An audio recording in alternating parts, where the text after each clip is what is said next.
Improvised vehicle armor is vehicle armor added in the field that was not originally part of the design in any sort of official armor kit, or centrally planned. Improvised vehicle armor has appeared on the battlefield for as long as there have been armored vehicles in existence. In World War II, U.S. tankers welded spare strips of tank track to the hulls of the Sherman, Grant, and Stuart tanks.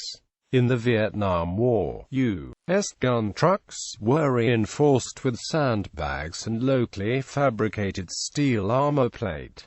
More recently, U.S. troops in Iraq have armored the Humvees and various military transport vehicles with scrap materials. This came to be known as Hillbilly Armor by the Americans, or sometimes Haji Armor when installed by Iraqi contractors.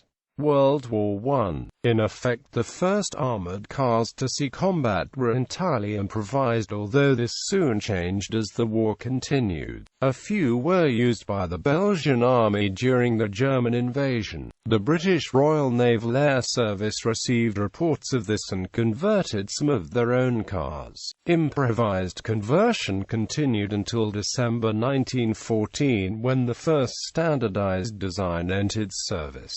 World War II. Most armies involved in the conflict adopted some form of improvised armor at some point. The Home Guard in the United Kingdom equipped itself with a number of vehicles with improvised armor. Later in 1944, some Churchill tanks had sections of track attached to their existing armor to provide extra protection. M8 Greyhound armored car cars would sometimes line the floors of the vehicles with sandbags to provide extra protection against landmines. U.S. tanks sometimes had spare strips of track welded to the hulls. This was done with the M4 Sherman, Grant, and Stuart tanks. This was not official policy, and tankers were often warned by the commanders of overloading the tanks with too many sandbags, as this obviously increased the total weight of the vehicles. During the North African campaign, the German Afrika Korps attached strips of spare track to the front of the Panzer III's Vietnam War. In the Vietnam War, U.S. gun trucks were armored with sandbags and locally fabricated steel armor plate.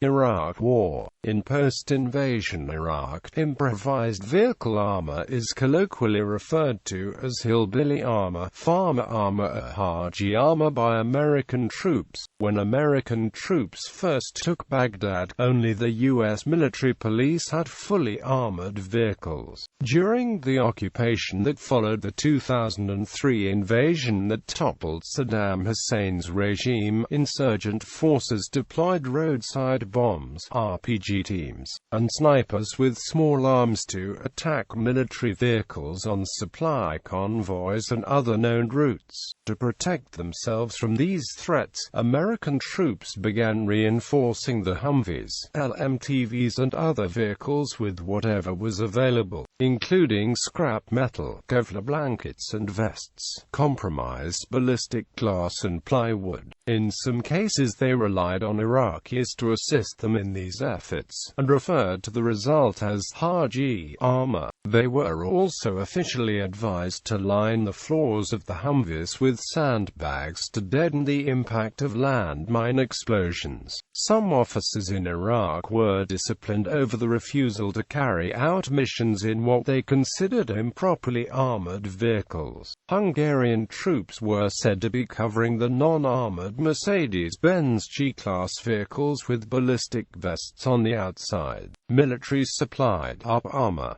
The Army began deploying up armor kits to better protect in military vehicles in August 2003, 2 years before the Marine Corps would. 3 levels of up armor were implemented. Level 1. Fully integrated armor installed during vehicle production or retrofit. Level 2. Add-on armor. Level 3. Locally fabricated armor. The process of up-armoring all vehicles was to be complete by mid-2005. As recently as February 2006, the Army was welding additional armor onto the armored Humvee variant M1114 and 5-ton MTV in Iraq. The United States Marines developed their own marine armor kit consisting of bolt-on armor for the crew compartment, ballistic glass, suspension upgrades, and air conditioning. However, the kit was not fielded until early 2005, and even then only to certain specified units. The armor was made available for MTVRs, LVSs, and HMMWVs. Level 1 armor kits are now phasing out Max for MTVRs and M1114 HMMWVs. Rumsfeld questioning incident. The practice of U.S. troops reinforcing the vehicles with improvised armor became well known after a U.S. soldier questioned U.S. Secretary of Defense Donald Rumsfeld about the need to salvage armor from scrap materials on December 8, 2004 at Camp Waring, Kuwait. The question was met with cheers from fellow troops. Wilson: why do we soldiers have to dig through local landfills for pieces of scrap metal and compromised ballistic glass to up-armor our vehicles? And why don't we have those resources readily available to us? Rumsfeld: it isn't a matter of money. It isn't a matter on the part of the Army of desire.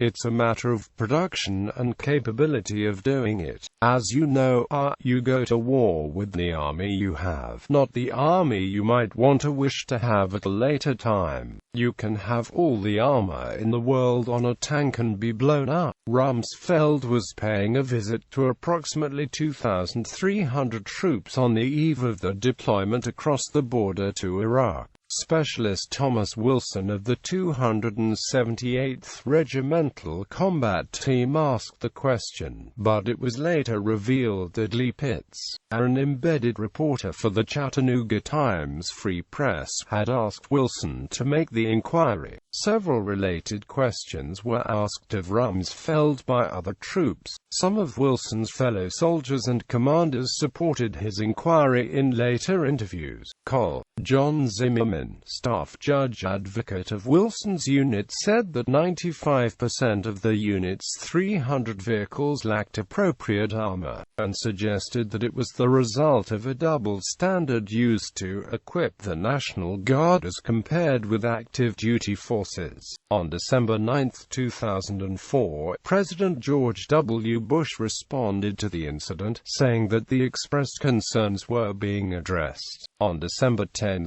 2004, it was reported that following the incident, Armor Holdings, Inc., the company producing armored Humvees for the Army, was asked to increase production from 450 to 550 per month, its maximum capacity. Also in December 10, Congressman Marty Meehan issued a news release harshly critical of the Bush administration and the Pentagon. Meehan described the shortage of armored vehicles as a dangerously exposed center of gravity of America's military presence in Iraq, and the lack of preparedness for insurgent tactics such as deploying improvised explosive devices as symptomatic of a headlong rush to war. On December 15, 2004, the Department of Defense held a special briefing on the issue of up-armoring. Officials stated that the process of up-armoring SPC Wilson's unit was nearly complete on December 8, and was completed within 24 hours of the incident.